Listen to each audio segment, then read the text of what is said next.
BJP ರಾಜ್ಯಾಧ್ಯಕ್ಷ ವಿಜಯೇಂದ್ರಗೆ ಗೃಹ ಸಚಿವ ಅಮಿತ್ ಶಾ ಕರೆ ಮಾಡಿದ್ದಾರೆ. ಇವತ್ತು ವಿಜಯೇಂದ್ರ ಅವರ ಹುಟ್ಟುಹಬ್ಬದ ದಿನ. ಹುಟ್ಟುಹಬ್ಬಕ್ಕೆ ಕರೆ ಮಾಡಿ ಶುಭಾಶಯವನ್ನ ತಿಳಿಸಿದ್ದಾರೆ ಅಮಿತ್ ಶಾ. ಕಬ್ಬು ಬೆಳೆಗಾರರ ಹೋರಾಟದ ಬಗ್ಗೆ ಈ ಸಂದರ್ಭದಲ್ಲಿ ಮಾಹಿತಿಯನ್ನು ಪಡೆದುಕೊಂಡಿದ್ದಾರಂತೆ ಅಮಿತ್ ಶಾ. ಕಬ್ಬು ಬೆಳೆಗಾರರು ಬೀದಿಗಿಳಿದು ಹೋರಾಟವನ್ನ ಮಾಡ್ತಾ ಇದ್ದಾರೆ. ಅವರ ಜೊತೆಗೆ ರಾಜ್ಯಾಧ್ಯಕ್ಷ ವಿಜಯೇಂದ್ರ ಅವರು ಕೂಡ ಇದ್ದಾರೆ.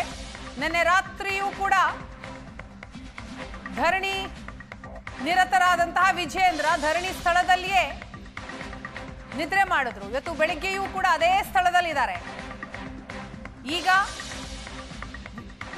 ಅಮಿತ್ ಶಾ ಅವರು ಕರೆ ಮಾಡಿದ್ದಾರೆ. ಮೊದಲಿಗೆ ಹುಟ್ಟುಹಬ್ಬದ ಶುಭಾಶಯವನ್ನ ತಿಳಿಸಿದ್ದಾರೆ. ಅದಾದ ನಂತರ ಕಬ್ಬು ಬೆಳೆಗಾರರು ಮಾಡ್ತಾ ಇರುವಂತಹ ಹೋರಾಟದ ಬಗ್ಗೆ ಸಂಪೂರ್ಣವಾಗಿ ಮಾಹಿತಿಯನ್ನ ಪಡೆದುಕೊಂಡಿದ್ದಾರೆ. ಕಬ್ಬು ಬೆಳೆಗಾರರ ಹೋರಾಟದಲ್ಲಿ ವಿಜಯೇಂದ್ರ ಅವರು ಕೂಡ ಭಾಗಿಯಾಗಿರುವಂಥದ್ದು. ಬೆಳಗಾವಿಯ ಗುರ್ಲಾಪುರದಲ್ಲಿ ರೈತ ಹೋರಾಟ ಸ್ಥಳದಲ್ಲಿಯೇ ವಿಜಯೇಂದ್ರ ಇದ್ದಾರೆ. ಬರ್ತ್ಡೇಯನ್ನ ನಾನು ರೈತರ ಮಧ್ಯೆನೇ ಹೋರಾಟದ ಮೂಲಕನೇ ಮಾಡ್ಕೋತೀನಿ ಅನ್ನುವಂತಹ ಸಂದೇಶವನ್ನ ಕೊಟ್ಟಿದ್ರು. ರಾತ್ರಿಯೂ ಕೂಡ ಕಬ್ಬು ಬೆಳೆಗಾರರ ಪ್ರತಿಭಟನೆಯಲ್ಲಿ ಭಾಗಿಯಾಗಿದ್ರು.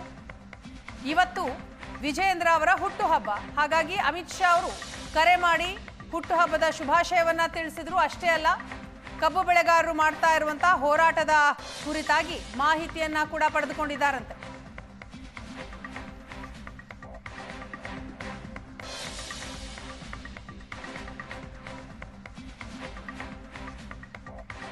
ಕಬ್ಬು ಬೆಳೆಗಾರರ ಹೋರಾಟ ಇವತ್ತು 7ನೇ ದಿನಕ್ಕೆ ಕಾಲಿಟ್ಟಿದೆ.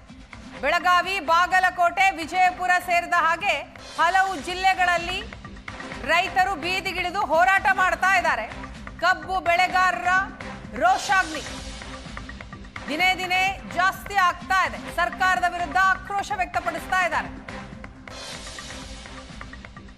ಬೆಲೆ ನಿಗದಿ ಮಾಡೋವರೆಗೂ ಕೂಡ ನಾವು ಜಾಗ ಬಿಡಲ್ಲ ಅಂತ ಪಟ್ಟು ಹಿಡಿದಿದ್ದಾರೆ.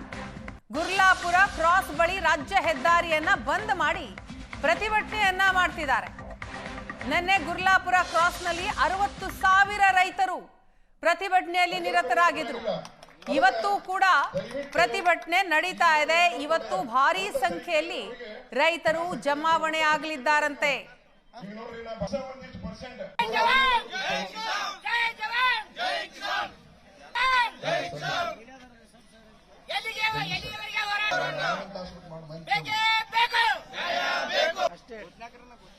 ಕರ್ನಾಟಕ ರಾಜ್ಯ ರೈತ ಸಂಘಕ್ಕೆ